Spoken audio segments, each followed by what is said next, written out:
Okay, you guys, we're now going to look at Chapter 8, which deals with receivables.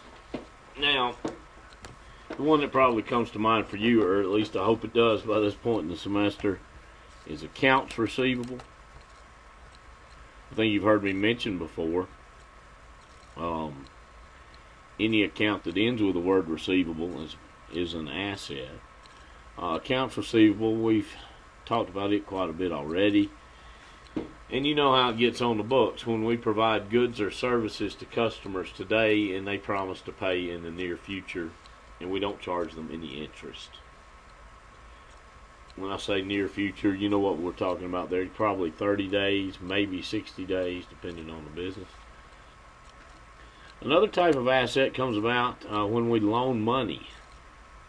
That's called a note receivable. There's future benefit there, right? The borrower is going to pay us back, or at least we assume that they will.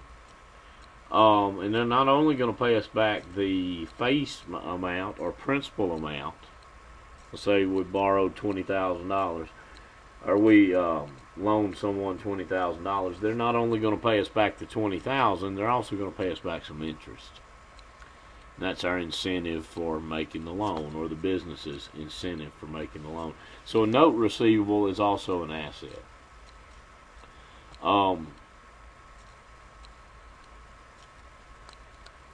This category, other receivables, is kind of a catch-all. You could see taxes receivable on the books of the government. One, though, that I think is pretty common, we're going to run into in this chapter, is interest receivable. It's interest that we've already earned, we just haven't been paid yet. We're going to be paid in the near future. So what we're going to look at in this chapter, we've talked about accounts receivable quite a bit already. I thought we would look at notes receivable and how to calculate interest on those notes. Now, if we're doing interest for the full year, it would just be the face amount times the interest rate. So let's say our face amount is $20,000.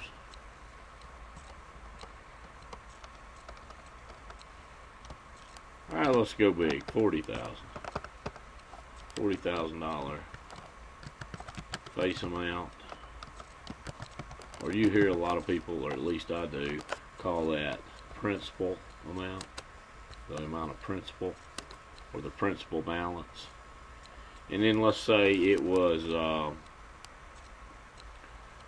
interest on the note was 5%. Then interest for a full year would be equal to 40,000 times 5%.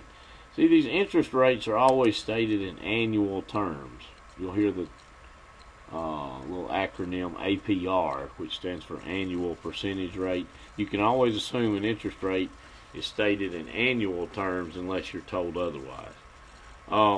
So the interest calculation here is really simple.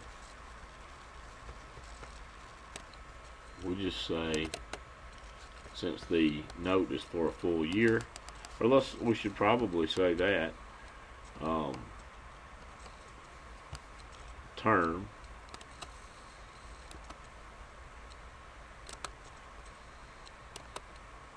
say a 1 year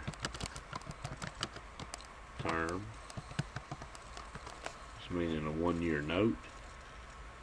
Okay, so to make the calculation, we just say 40,000 times 0.05, and that gives you $2,000.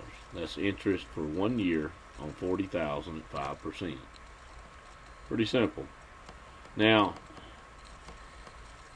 interest calculations can get a little tricky because a lot of times the term is not exactly 1 year. So if the term is not exactly 1 year, our formula changes. Interest for a full year, you just take the face amount or principal amount times the interest rate.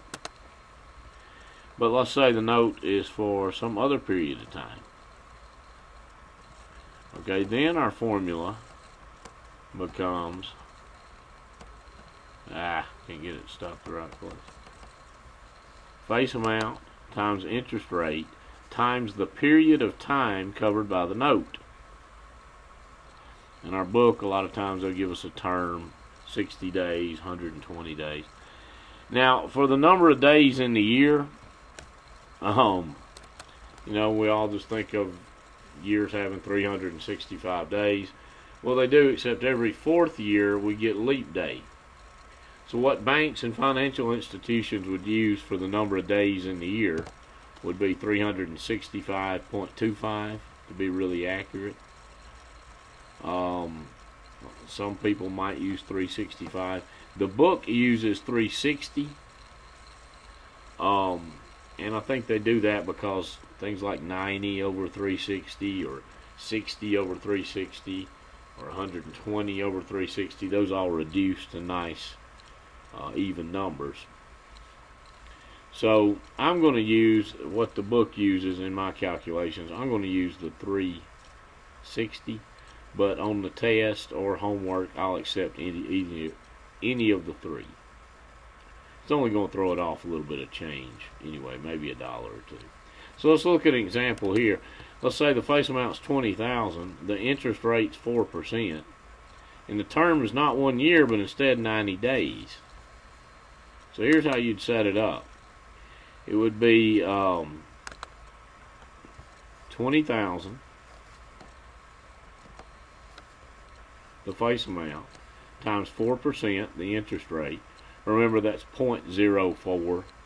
0.4 would be 40%. That's an easy mistake to make. And then we'll also multiply by the period of time covered by the note. Well, there's 90 days in the term.